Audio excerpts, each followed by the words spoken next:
Hello and welcome back to Fate 12. On the last episode we went through the final selection, divine selection. And as we suspected, Keiko was, I guess, removed from reality? Keiko from after her death was removed. Then we were talking about the advantages. I believe it was Alan Scorpion. I know his last name's Scorpion, I think his first name's Alan. But the advantage he has for going last, because he has no reason to accuse someone if we accuse someone. So we should have accused Keiko ourselves, but we didn't.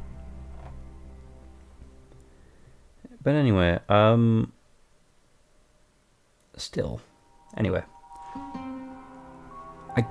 not entirely confident on who Rinka is referring to. At this point, I think it's our friend. I forgot her name. Not the one inside the game. Not the one who doesn't know about it. The shy one. I'll remember it as soon as it gets brought back up again. Anyway, can't bring myself to ask her though. I'd rather she remain as uninvolved as possible. Naomi, there we go, see? Miharu is in the game. Naomi's offering to help us. Anyway, I end up shouting their names without thinking. I can't help myself considering the circumstances. I grit my teeth and rush to get ready for school. Another week of school. To be fair, besides dialogue choices, I think the only choice we've had is holding hands with Miharu at the festival. Oh, I come across Naomi right as I arrive to the school gate. It's a bit awkward seeing her now after what happened last week. Regardless, I try and act as I usually would and say good morning to her. She's not wearing glasses. Were they broken? Good morning. I'm going to start preparing for the culture festival today, so I have to come up with new ideas for our signboard and decorations. It's so weird seeing her without glasses, but she's also got a different hairstyle. Of course, I also plan on teaching everyone how to brew coffee. I can't say I'm too confident, but I'll do my best to teach them as well as you taught me. Promise me that you'll visit our room during the festival. Of course I will. I noticed the remarkable difference she's made between Saturday and now. She seems to change her hairstyle as well. Did you switch to contact lenses? I did. I actually wanted to make the switch for a while now, so my glasses breaking gave me a great excuse to do so. That's unfortunate. I like the glasses, but you know, if you wanted to. Hairstyle is interesting though. After that exchange, we both make our way into the building separately. I can tell she's tiptoeing around what happened last week. But does she remember? Something else is on my mind all throughout the day at school. Has Keiko's son been born following her elimination? Yeah, he would have. That's why I make my way to the hospital, figuring they will at least tell me that much. As it turns out, he has indeed been born, but at the same time, they inform me that Keiko passed away 3 weeks ago. With that knowledge gained, I take a seat in the lounge to collect myself. It's not easy to deal with learning that someone's died. Huh? When I sit down, a man wearing a suit and carrying a baby passes by. He must have just gotten it examined. Excuse me. Turns out, it's Keiko's husband. I've never spoken to him before, but I summoned the courage to do so now. I don't want to keep him for too long, so the conversation only lasts around 5 minutes. His mother lives close by, he claims, so she's currently taking care of the baby.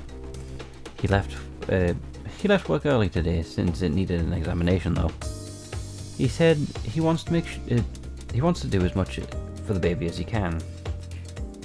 I was worried considering that Keiko had said something about the mother-in-law wanting to give the baby a more trendy name, but she actually sounds like a nice lady. Well, I assume it is in the best interests. It's not like a malicious of like, I want it, therefore it's happening kind of thing. The baby's name, however, it really takes me by surprise. Okay, cool. through some miracle, he ended up being given the name that Keiko wanted him to have. Keiko must have told her husband about the reason behind her name choice while she was still alive. The Kai in Keiko represents the type of olive plant in China, as well as Japan's Kasutra trees. Her name is in reference to how pleasant smells are associated with sincerity. Not only that, but also because her parents wanted her to be healthy and sturdy as a Kasutra tree. Having remembered that after Keiko's death, her husband told his mother that he wanted to decide the baby's name himself. He wanted to give the child's name a link to trees like his mother, but he couldn't think of anything appropriate. Because he wanted his son to be straightforward and earnest, he decided to use the kanji for tree, and then added haru. So ki is the kanji for tree, noted at the beginning, since the child was born in spring, so a spring tree. I think back to what Keiko had written in her letter. I was never as healthy and sturdy as they'd hoped, but the desire to be so remained in my heart until the very end. Names represent a parent's hopes and dreams for their child, so please, treasure the name you've been given. I make my way back to Lion House. Again, it's not the Lion House, it's just Lion House, and it throws me off each time. Once our conversation ends, I can't sit and twiddle my thumbs anymore. From here on out, I need to act with dignity.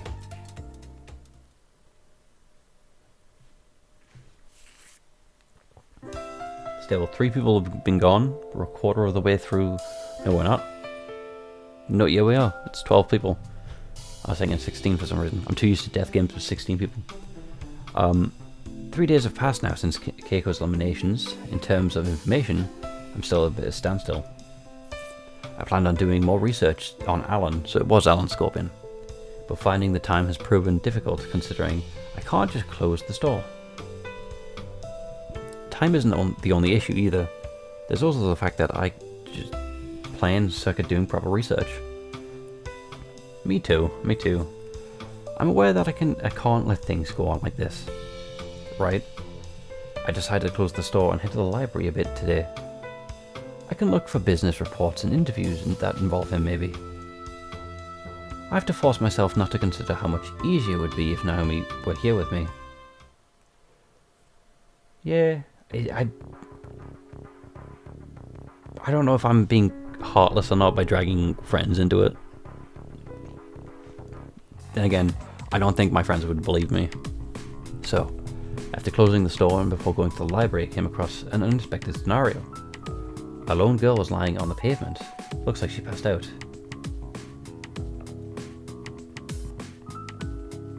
Oh, this is going to be a tough one.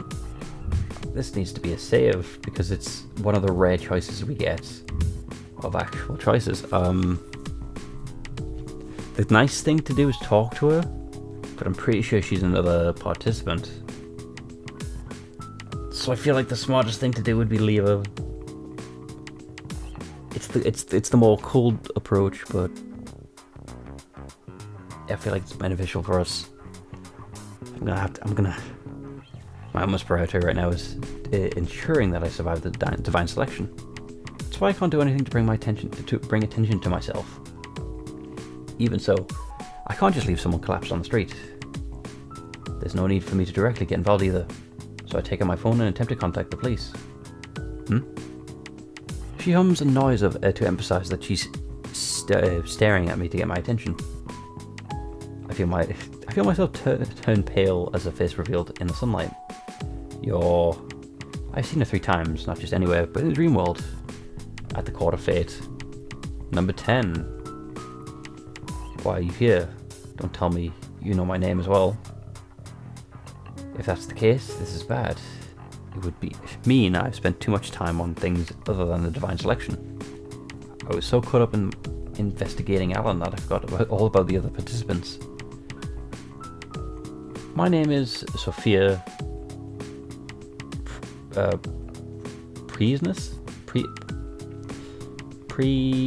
Presnitz? Sophia P. Alexivania. I'm gonna pronounce it. Way too long, so call me Sonya. Why not just Sophia? Okay, Sonya. She doesn't even stand up to introduce herself. Are you alright? Like, in the head? I kind of agree. I insult her almost out of instinct. But can you blame me? No participant should introduce themselves like that. I have a request. I say nothing, but she keeps going on. I must ask that you please give me food, for I cannot move my current state. She asks for a meal, and I'm in a very stilted manner of speaking, based on the blonde hair and blue eyes. I presume she's from Russia, or somewhere else in the Northern Europe. She shouldn't be able to understand or speak Japanese without the aid of her card book either. However, unlike Alan, there's a notable flaws in her language fluency. I don't even have my book on me right now, which means... Do you understand Japanese? Yes, I love Japan lots. So it's the book that allows people to translate things? Okay, I'm sorry, but my hunger is almost at its limits. I will lose my ability to speak in approximately 5 seconds. Wait, hold on. She shuts her mouth and after dropping that bombshell, as if the battery had run flat out of juice.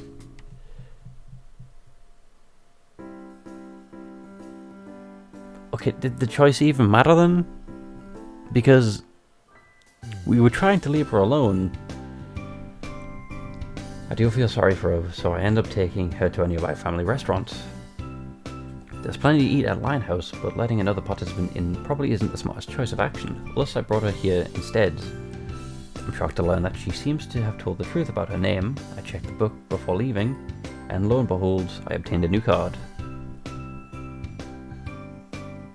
I honestly wouldn't even remember it, a name like that.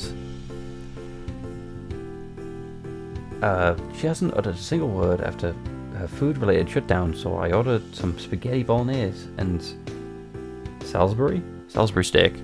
Either way, steak. Good choice. Those seem like the safe bets for someone her age. When the food arrives, Sonya's body shoots up, straight as an arrow. Rub-a-dub-dub, thanks for the grub. I thought you weren't able to speak. I mean, food is here. And she ignores my erection and proceeds to dig in. I figure she'll go hog for a while, but nope. She takes the time to wrap up the pasta around a fork. She even uses a knife and fork to cut the Salisbury steak. Would mixing the meat of the steak with the spaghetti, is that good? I don't know. It's... There's always media that makes food look better than it is until you actually get it in front of you. She even finishes it off with all the corn that comes along the side without issue. What's more, she eats all the pasta without splashing any sauce.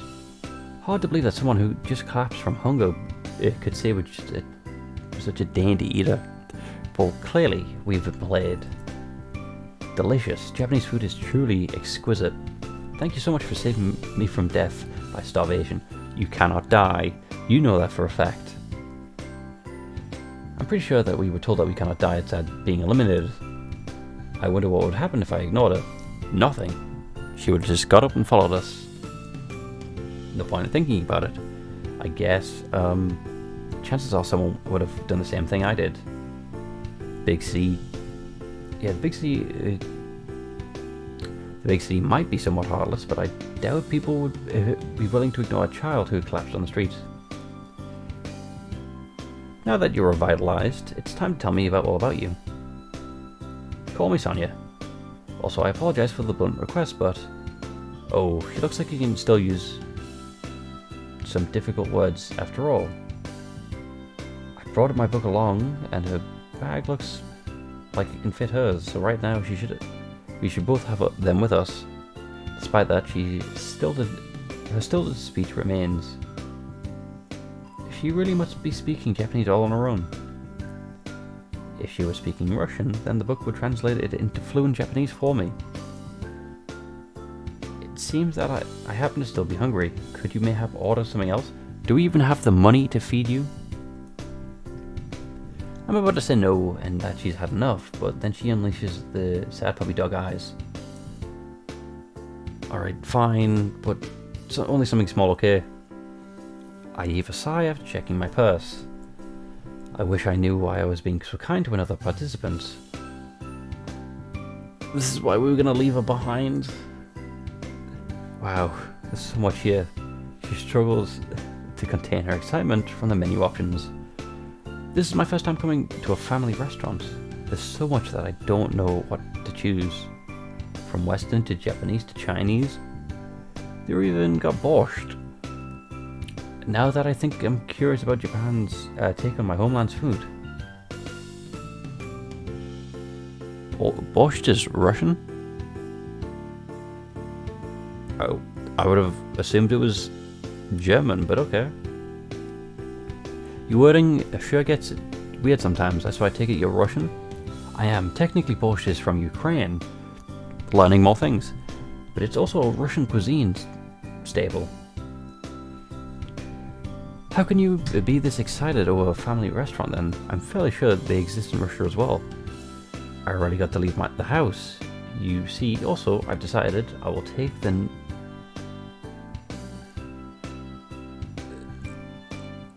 Negatorodon, Oyakodon and Katsudon. A Megalodon. Not going for the borscht, huh? Hang on, be sure about this. You're gonna get a ton of rice.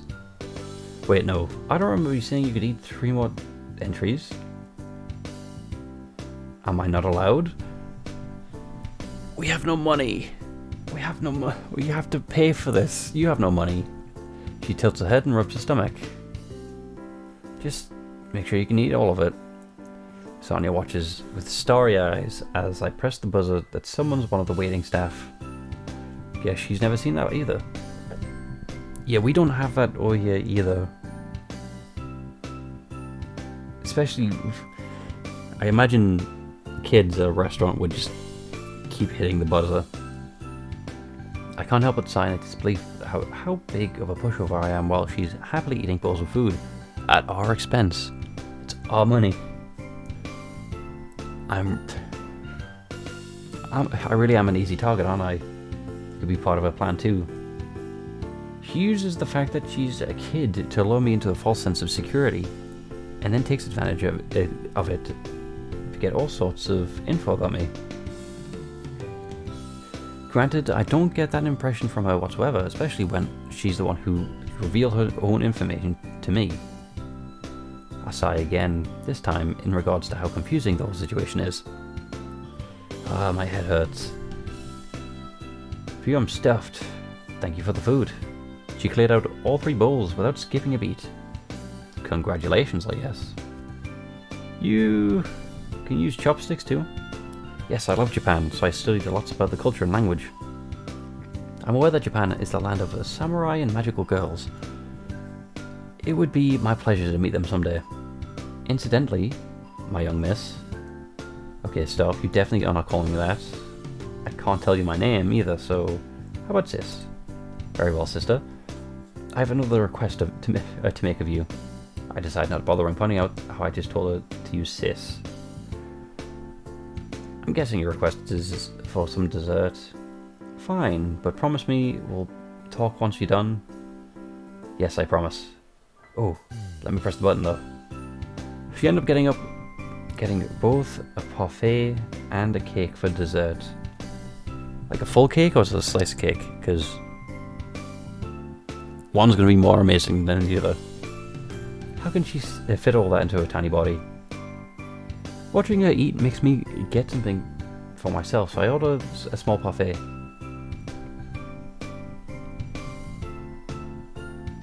Delish.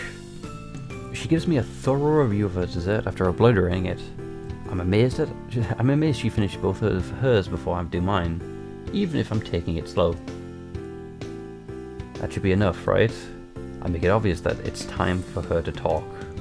She may be a kid, but this is still a negotiation. I give her food in exchange for her telling me what's going on, why was she collapsed outside the Lionhouse, and why she revealed her name so readily.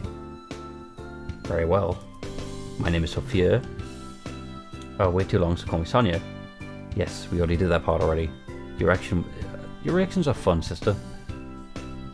Are you messing with me? But your voice is also scary. What do you mean, also? What else about me is scary? Your face. I thought you looked scary from the moment I first saw you. So she says with a bright and beaming smile. In all honesty, I'm aware that I can look pretty scary at times, but being told so to my face kind of hurts. I mean, I think Brinka looks fine. She looks like she'll take no nonsense, but I wouldn't say scary. Right, that's enough of changing the subject. I'm sorry, I just wanted to talk more because you're a kind person, but that was perhaps rude of me. I mean, can you call us a kind person when we decided to leave you behind? Not to worry. The next participant will be eliminated. To be eliminated will be me. She keeps a smile, but something about her looks sad when she says that. It's the eyebrows. It takes me a moment to process her words, despite the obvious meaning behind them.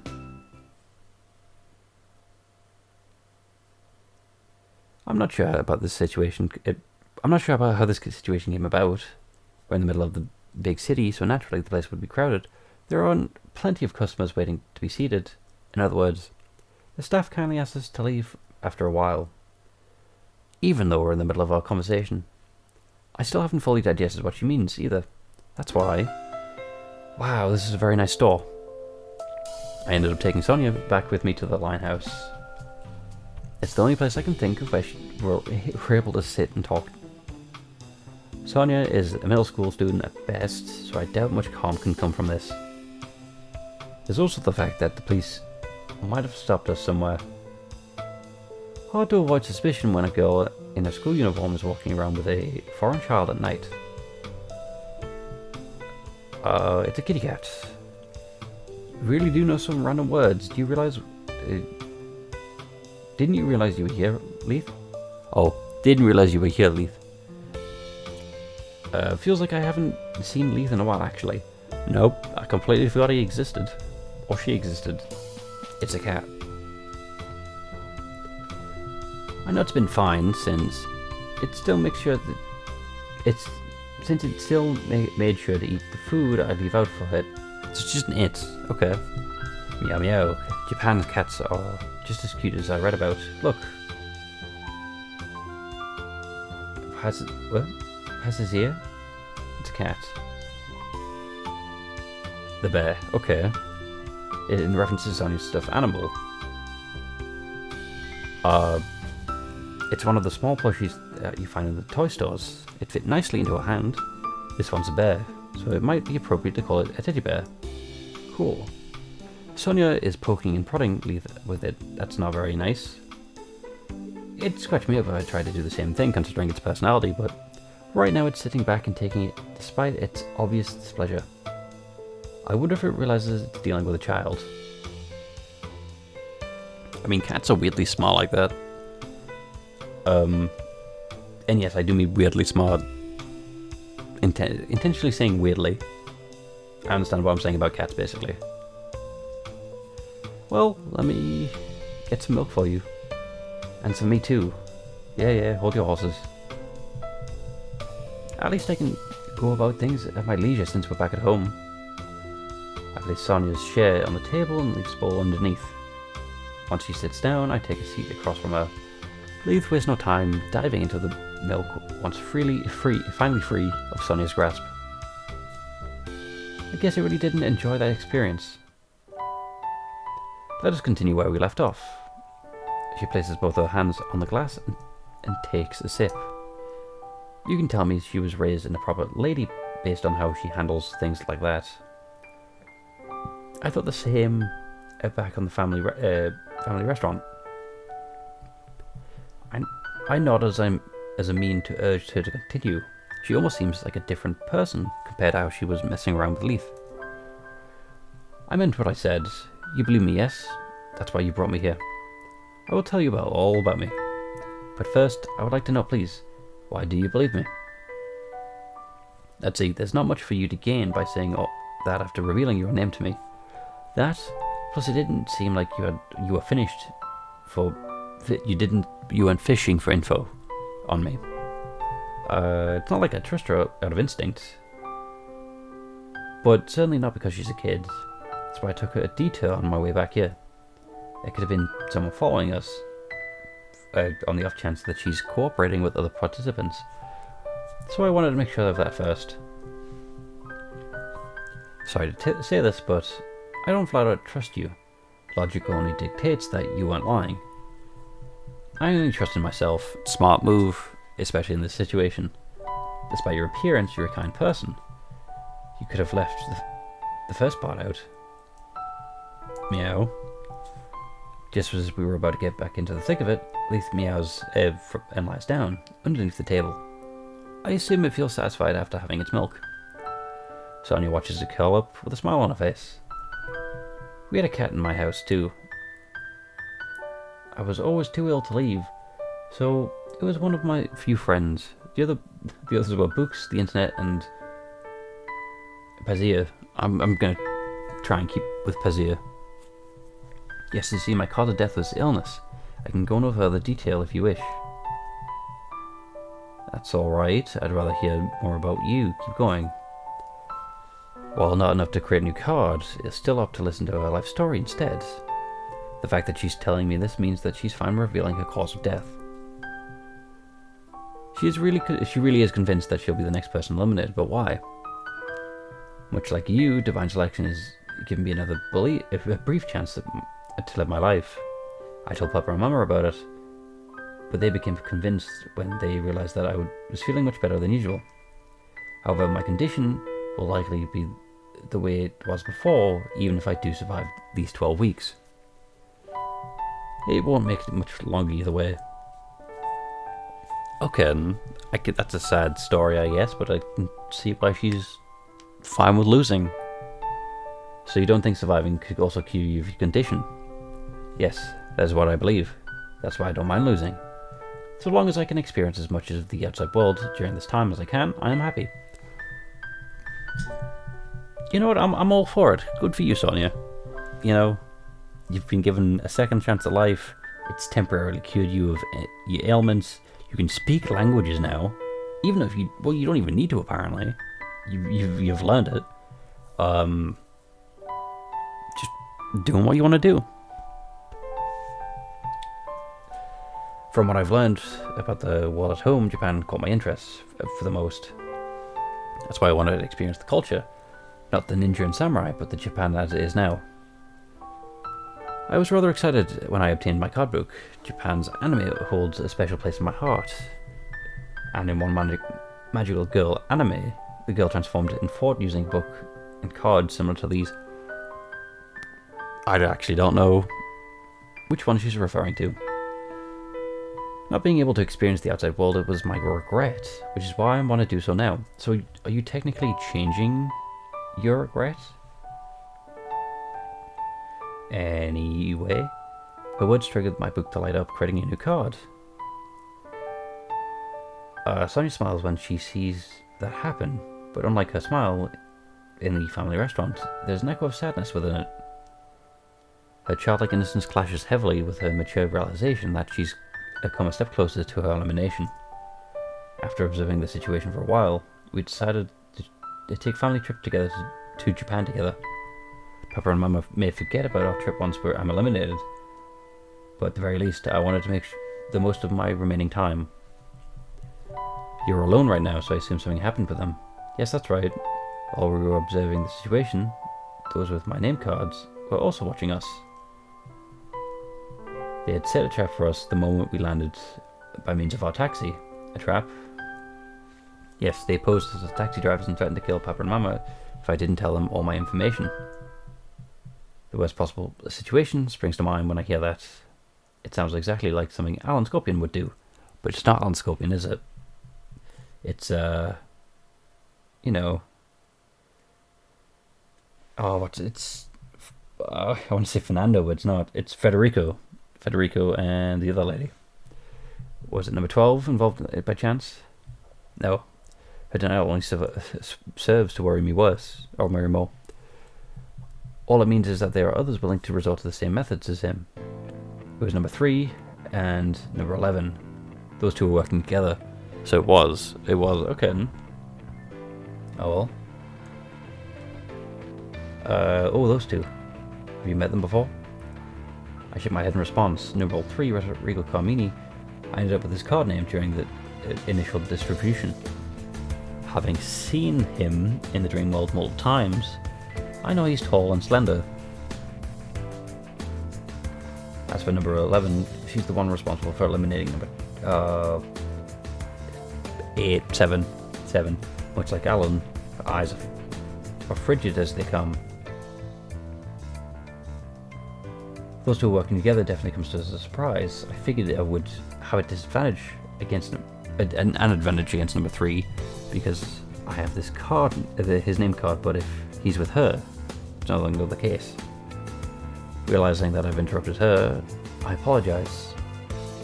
And I wait for her to pick up where she left off.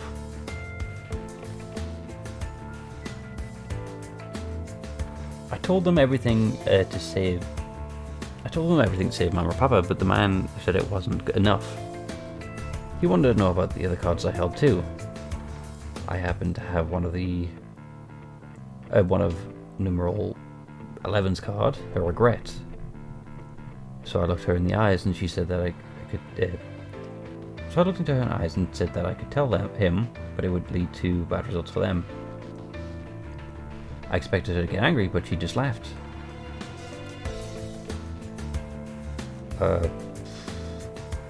Damn. She's got more guts than that old geezer, despite her age. That's what I'm talking about. Okay, yeah, so number 11 talking about her. I can't believe that Sonya threatened me, you know? Jeez. If she wants to see the world, maybe I'll let her after showing that kind of bravado. Say what you will, but like this kid. Number 11 was apparently full of cheer as she praised Sonya for her rebellious act. I think on that good news, I guess, on 11's joy and entertainment at Sonya's expense, we'll call it there. Hopefully you've had fun, and hopefully I can see you in the next one. With that, goodbye.